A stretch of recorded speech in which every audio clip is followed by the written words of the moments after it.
Do you really believe that? Hello, everybody. This is Vaughn Jones. I am here talking with Charles Inch. And what we want to talk today about is lawyer identity. I'm the Chief Operating Officer here at Inch Law VA, and I've been in that capacity for about 11 months now. And I've learned some fascinating things about how Charlie is approaching the identity of lawyers in a way that really I've never seen before. After doing this for nearly 30 years, I think there's something that's really different and unique that's happening here. And I thought this would be a good way to kind of explore some of that. So I'll put you on the mic, Charlie. You tell me what you're thinking. But I want to talk to you about that, lawyer identity, and what does it mean to you when I say that? Man, I wonder if it's different for people that work in other areas of law.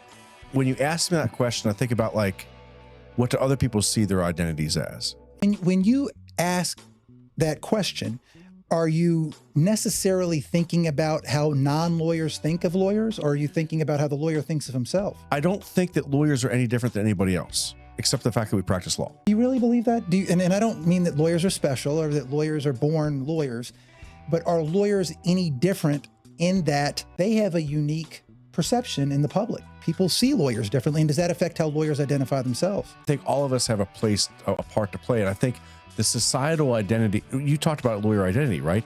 So I think as we think about this, we think about there's a lot of things that play into identity.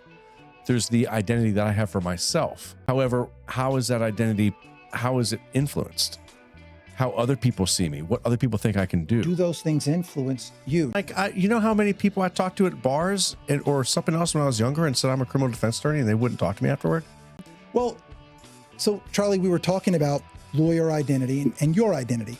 And I think you bring up a great point where I don't necessarily think lawyers are so special that we perceive ourselves differently just because we take an oath and we get sworn in by the Supreme Court. That doesn't make us perceive ourselves differently. But does the practice affect how you identify yourself? And before you answer, don't tell me that plumbers don't think of themselves as plumbers. Don't tell me that mechanics don't think of themselves as mechanics. And don't tell me that doctors don't have some sort of a God complex and think of themselves as saving people.